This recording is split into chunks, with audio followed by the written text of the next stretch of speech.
भागलपुर जिला athletics association के 25वें वर्षगांठ पर 2 दिवसीय एथलेटिक्स मीट का आयोजन भागलपुर सैंडिस कंपाउंड में 24 और 25 दिसंबर को रखा गया है, जिसके लिए 15 दिसंबर से 20 दिसंबर तक खिलाड़ियों के लिए रजिस्ट्रेशन करने का डेट निश्चित किया गया है, जिसमें 14 वर्ष आयु के खिलाड़ी, 16 वर्ष आयु के खिलाड़ी और 18 वर्ग आयु से ऊपर के खिलाड़ी अपना अपना रजिस्ट्रेशन कर सकते हैं।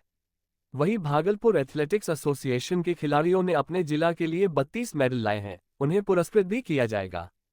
साथ ही इस कार्यक्रम का मुख्य उद्देश्य है खिलाड़ियों को उनके मुकाम तक पहुंचाना। एथलेटिक्स एसोसिएशन के अध्यक्ष नसर आलम ने कहा कि यह कार्यक्रम विगत कई वर्षों से चला आ रहा है, जिसमें बिहार के मुख्यमंत्री नीतीश कुमार ने भी खिलाड़ियों के बारे में काफी योजनाएं बनाई है। नीतीश कुमार का साफ तौर पर कहना है कि मेडल लाओ और नौकरी पाओ। इस उद्देश्य से खिलाड़ी भी मेहनत कर रहे हैं और मेडल प्राप्त कर रहे हैं। गौरतलब हो कि इस एथलेटिक्स एसोसिएशन में जो जिला स्तर पर अच्छा प्रदर्शन करते हैं उन्हें सीधे राष्ट्रीय स्तर पर खेलने का मौका मिलता है। देखिए, भागलपुर एथलेटिक्स एसोसिएशन इस साल 25 साल अपना पूरा कर रहा है और इसके तहत हम लोग सिल्वर जुबली को नज़र में रखते हुए जो एनुअल स्पोर्ट्स होता है, पूरा एसोसिएशन इसके लिए अपने स्तर से काम कर रहा है। और जो हम लोगों का एथलेटिक्स का मेन ग्रुप है, अंडर 14, अंडर 16 एंड एबव, सभी बच्चों का रजिस्ट्रेशन का कार्य भी हम लोगों ने निर्धारित कर दिया है, 15 से प्रारंभ हो जाएगा। मुख्य रूप से जो हमारे एसोसिएशन के जितने भी मेंबर्स हैं और जितने भी टेक्निकल ऑफिशियल्स हैं, सभी का मुख्य उद्देश्य है इस एसोसिएशन का कि भागलपुर में जो स्पोर्ट्स का माहौल है इसको पूरी मजबूती से बना के रखा जाए। विगत सालों में भी हम लोगों ने स्पोर्ट्स करवाया है और स्पोर्ट्स के माध्यम से जो हमारे बच्चे यहाँ से चयन होते हैं वो स्टेट लेवल पे सिलेक्ट होते हैं और ऑल इंडिया लेवल पे भी इन्होंने मेडल और प्राइज दिया। और अब तो सरकार का भी है कि स्पोर्ट्स से जो जुड़ेंगे, जो प्रमाण पत्र लाएंगे, उनको सीधी नौकरी में रखी जाएगी। ये भी व्यवस्थाएं पहले नहीं थी, अब लोगों का रुझान इस लेकर के भी बढ़ा है और सभी इवेंट्स, जितने भी इवेंट्स हैं, जितने भी गेम्स हैं, इनको मदर ऑफ ऑल गेम्स कहा जाता है एथलेटिक्स को। तो सैंडिस कंपाउंड में आयोजन होना है, उसी तैयारी को लेके आज हम लोग सभी ऑफिशियल्स के साथ एक बैठक आयोजित किए हैं।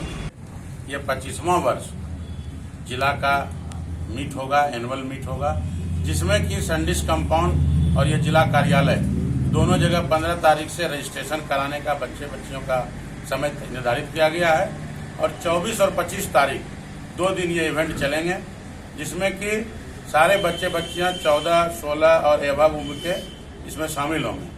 मैं जिला एथलेटिक्स एसोसिएशन के अध्यक्ष जी को विशेष रूप से बधाई और शुभकामना देता हूं कि पिछले 16 वर्षों से इस संस्थान को ये चला रहे हैं। रविवार को पटना पहुंचकर बिहार विधि प्रकोष्ठ के संयोजक विंध्याचल राय को बुके, चादर एवं माल्यार्पण कर स्वागत किया गया। साथ ही साथ संयोजक विंध्याचल राय ने जो नई कमेटी विधि प्रकोष्ठ बिहार की घोषणा की है, उस घोषणा में अपनी कमेटी में सभी वर्गों का ध्यान में रख करके कमेटी का गठन किया गया है। इसके लिए संयोजक साधुवाद के पात्र हैं। इस मौके पर विधि प्रकोष्ठ के संयोजक विंध्याचल राय ने कहा, आप लोगों के कमेटी में शामिल होने से भविष्य में काफी सहयोग मिलेगा। उक्त कार्यक्रम में बिहार विधि प्रकोष्ठ के कृष्ण मुरारी प्रसाद, भोला कुमार मंडल सह संयोजक विधि प्रकोष्ठ बिहार, साथ ही साथ क्रिकेट खिलाड़ी आकाश कुमार उपस्थित हुए। अपने दोनों प्रदेश के साथ संयोजक मनोज बाबू और भोला बाबू, क्षेत्र के प्रभारी रणविजय जी, हमारे प्रदेश के कोषाध्यक्ष कृष्ण मुरारी जी, सभी लोग का बहुत बहुत आभार।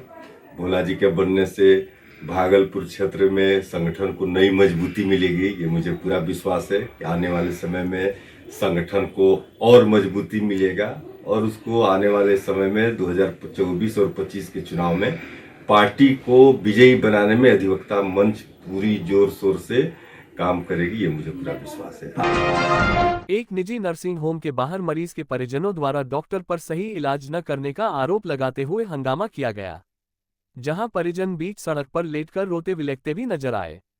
वहीं अस्पताल प्रबंधन पर ज्यादा रकम की डिमांड करने का भी आरोप लगाया। परिजनों का कहना था, हम सभी मामूली बीमारी को लेकर अस्पताल में अपने मरीज को भर्ती करवाए थे, लेकिन यहां उन्हें आईसीयू में एडमिट कर लिया गया और डॉक्टर के द्वारा किसी प्रकार की कोई बीमारी नहीं बताई गई और अचानक उनकी मृत्यु हो जाने की खबर हम लोगों को फोन के माध्यम से दी गई। हम लोगों ने 15,000 रुपये अस्पताल प्रबंधन को दिए थे और उनके द्वारा और 2 लाख रुपए की मांग की गई थी, लेकिन इसके पहले ही मरीज की मौत हो गई। मृतक के बेटे ने बताया कि मेरे पिता के गले पर सुई देने के निशान है जहां से काफी खून निकला था, लेकिन अस्पताल प्रबंधन इस पर कुछ भी बोलने से इनकार कर रही है। वहीं हंगामा की सूचना पर पहुंची जोगसर थाना के दरोगा शक्ति पासवान ने परिजनों और अस्पताल प्रबंधन से बातचीत कर मामले के जांच की बात कही है। हालांकि परिजनों द्वारा लिखित आवेदन नहीं दिया गया है, लेकिन आदमपुर स्थित तपस्वी नर्सिंग होम में डॉक्टर के लापरवाही का पहला मामला नहीं है। पहले भी इस तरह के मामले में कई मरीज की मौत हो चुकी है। इस पूरे मामले को लेकर अस्पताल के स्टाफ ने कहा कि उनके परिजन को बीमारी के बारे में बता दिया गया था।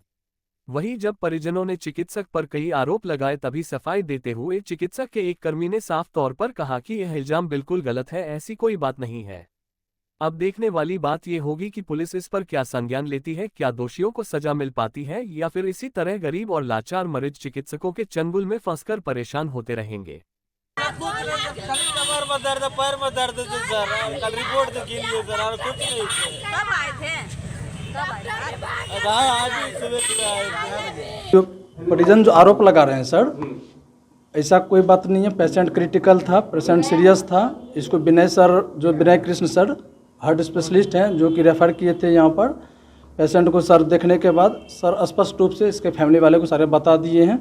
पेशेंट का रिपोर्ट जांच गया था। पेशेंट किस डॉक्टर की निगरानी में था?